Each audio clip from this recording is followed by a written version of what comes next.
அனைவருக்கும் வணக்கம். இன்னைக்கு ஹிந்து நியூஸ் பேப்பர்ல என்ன இம்பார்ட்டன்ட் நியூஸஸ் இருக்கு அப்படிங்கிறத பார்ப்போம். முதல் செய்தியில பார்த்தீங்கன்னா, government modifies norms for appointing Tamil medium candidates அப்படின்னு சொல்லி குடுத்துருக்காங்க. அதாவது பிஎஸ்டிஎம் தான் அப்பாயிண்ட் பண்றாங்க இல்லையா?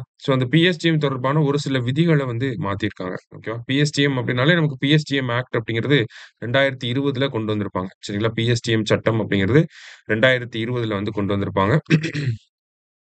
அதுல என்ன சொல்லியிருக்காங்க அப்படின்னு பார்த்தீங்கன்னா, candidates who could not join class 1 but who went to school under the RTE act with Tamil as the medium of instruction can get preferential appointment if they meet other conditions அப்படின்னு சொல்லி குடுத்துருக்காங்க.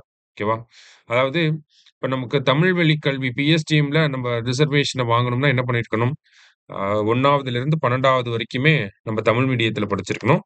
அது மட்டும் இல்லாம இன்கேஸ் நீங்க டிகிரிக்கும் இப்ப group 1, group 2க்குலாம் நீங்க PSTM போடுறீங்க அப்படின்னா, 1லருந்து 12த் வரைக்கும் பிஎஸ்டிஎம் தமிழ் மீடியத்திலே படிச்சிருக்கணும்.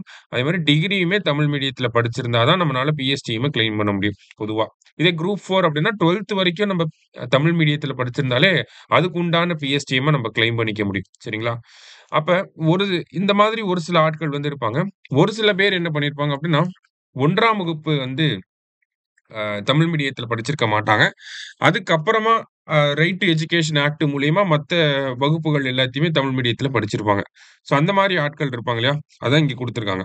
Candidates who could not join class 1 but went to school under RTE act from classes 2 to 8 ஓகேவா? 1ஆம் வகுப்புல நம்ப தமிழ் சேர முடியல, இல்ல ஸ்கூலுக்கே போக முடியல, அப்படிங்கிற மாதிரியான ஆட்கள். ஆனா 2ஆம் வகுப்புல போய் அ ரைட் டூ எஜுகேஷன் ஆக்ட்க்கு கீழ அவங்கள 2ஆம் வகுப்புல கொண்டு போய் சேர்த்துறாங்க. 2ஆம் வகுப்புலேருந்து 8ஆம் வகுப்பு வரைக்கும் அவங்க ரைட் டூ எஜுகேஷன் ஆக்ட்க்கு கீழ படிச்சிருக்காங்க அப்படின்னா, அந்த மாதிரி ஆட்களும் பிஎஸ்டிஎம்க்கு எலிஜிபிள் ஆகுறாங்க அப்படிங்கிற ஒரு நோட்டிஃபிகேஷன ஒரு ரூல் லைட்டா ஒரு ரூல வந்து மாடிஃபை பண்ணியிருக்காங்க. சரியா? ஆர்டிஇ ஆக்ட் கீழ படிச்சவங்களுக்கும் இந்த ஒரு சலுகைய குடுக்கணும் அப்படிங்கிறதுக்காக தான். அதே மாரி பார்த்தீங்கன்னா, நைட் ஸ்கூல்ஸ்ல படிச்சவங்க 6 மணிலேருந்து 9 மணி வரைக்கும் இயங்கக்கூடியது. அது ஒவ்வொரு மாவட்ட நிர்வாகத்துக்கு கீழ பார்த்தீங்கன்னா, ஒரு சில இரவு பள்ளிகள் அப்படிங்கிறது இருக்கும். ஓகேங்களா? இந்த இரவு பள்ளிகள்ல படிச்சவங்களுக்குமே இந்த பிஎஸ்டிஎம் அப்படிங்கிறது அப்ளிகபிளா இருக்கும் அப்படிங்கிறத சொல்லியிருக்காங்க. சரியா? அதுவும் பேசிக்கா ஒரு சில மைனர் சேஞ்சஸ் வந்து பண்ணியிருக்காங்க. ஆல்ரெடி பிஎஸ்டிஎம் வச்சிருக்கவங்களுக்கும் இதுக்கும் எந்த சம்மந்தமும் கிடையாது. புதுசா சொல்லியிருக்காங்க. அது கம்மியான ஆட்கள் தான் இருப்பாங்க. சரியா? அடுத்தது இங்க என்ன குடுத்துருக்காங்க அப்படின்னா, Tamil Nadu Adi Dravidar housing and development corporation டாட்கோ என்ன பண்றாங்க அப்படின்னு பார்த்தீங்கன்னா, அ ஒவ்வொரு ஆதி திராவிடர் மாணவர்களுக்கும் ஆதி திராவிடர் மற்றும் பழங்குடியின மாணவர்கள்லாம் இருப்பாங்க இல்லையா? அதுல ஆதி திராவிடர் வெல்ஃபேர் ஹாஸ்டல்ஸ் எல்லாமே பார்த்தீங்கன்னா, இந்த டாட்கோ கண்ட்ரோல்ல வருது. சரியா? இந்த ஆதி திராவிடர் ஹாஸ்டல்ல இருக்கக்கூடிய மாணவர்களுக்கு வந்து பெர்சனல் கேர் கிட் அப்படிங்கிறது குடுப்பாங்க. சரியா? பெர்சனல் கேர் கிட் அப்படின்னு பார்த்தீங்கன்னா, இந்த சோப்பு, பவுடரு, கண்ணாடி கண்ணாடிலாம் வராது. சோப்பு, துணி பவுடரு, அடுத்ததா பார்த்தீங்கன்னா, ஷாம்பு, எண்ணெய் பாட்டில் இதெல்லாமே வந்து குடுப்பாங்க. இதெல்லாம் தான் பெர்சனல் கேர் கிட் அப்படின்னு சொல்லி சொல்லுவாங்க. இந்த பெர்சனல் கேர் கிட்ட வாங்குறதுக்காக முன்னாடி என்ன பண்ணிட்டு இருந்தாங்க அப்படின்னு பார்த்தீங்கன்னா, ஒரு ரூ. 100 ஸ்கூல் ஸ்டூடண்ட்ஸா இருந்தாங்க அப்படின்னா, அவங்களுக்கு ரூ. 100யும் அ காலேஜ் ஸ்டூடண்ட்ஸா இருந்தா அவங்களுக்கு ஒரு ரூ. 150யும் வந்து என்ன பண்ணிட்டு இருந்தாங்கன்னா, ஒரு பினான்சியல் அசிஸ்டன்ஸ் மாரி குடுத்துட்டு இருந்தாங்க.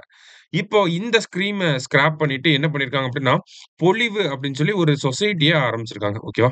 பொலிவு அப்டின்னு சொல்லி ஒரு சொசைட்டியா கிரியேட் பண்ணியிருக்காங்க. பிராண்ட் நேம் வந்து பொலிவு. சரியா? இந்த பொலிவு சொசைட்டி வந்து என்ன பண்ணுவாங்கன்னா, விமன் செல்ஃப் ஹெல்ப் குரூப் இருக்காங்க இல்லையா? SC, ST women self help group இருக்காங்க இல்லையா? அந்த விமன் செல்ஃப் ஹெல்ப் குரூப் தயாரிக்கக்கூடிய பொருட்கள ஒண்ணா சேர்த்து ஒரு பொலிவு அப்டிங்கிற பிராண்டா அதுக்குள்ள பார்த்தீங்கன்னா, சோப்பு, டிட்டர்ஜென்ட்டு, நமக்கு எண்ணெய் பாட்டிலு, ஷாம்பு ஓகேங்களா?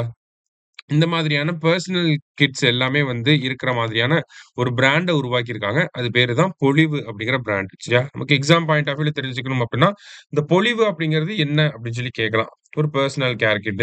இந்த பொலிவு அப்படிங்கிற பெர்சனல் கேர் கிட் எந்த யாருக்கு கீழ செயல்படுது அப்படின்னு சொல்லி கேட்கலாம். டாட்கோக்கு கீழ செயல்படுது. டாட்கோ, டான்சிட்கோ, சிப்காட், எல்காட்ன்னு குடுத்தாங்கன்னா குழம்பிருவாங்க. ஓகேவா? டாட்கோவுக்கு கீழ செயல்படுது அப்படிங்கிறத நம்ம தெரிஞ்சுக்கணும். அதே மாரி இந்த பொலிவோ அப்படிங்கிற இந்த பெர்சனல் கேர் கிட்ட வருஷத்துக்கு 3 தடவ ஒரு மாணவருக்கு குடுப்பாங்க. சரியா? பேசிக்கான ஒரு விஷயம் தான். மத்தபடி பார்த்தீங்க அப்படின்னா, இன்றைய செய்தித்தாள்ல ஸோ முக்கியமான செய்திகள் எல்லாத்தையுமே நம்ம பார்த்திருக்கோம். மீண்டும் நாளை செய்தித்தாள் வாசிப்பில் சந்திக்கலாம். Suresh, IAS Academy.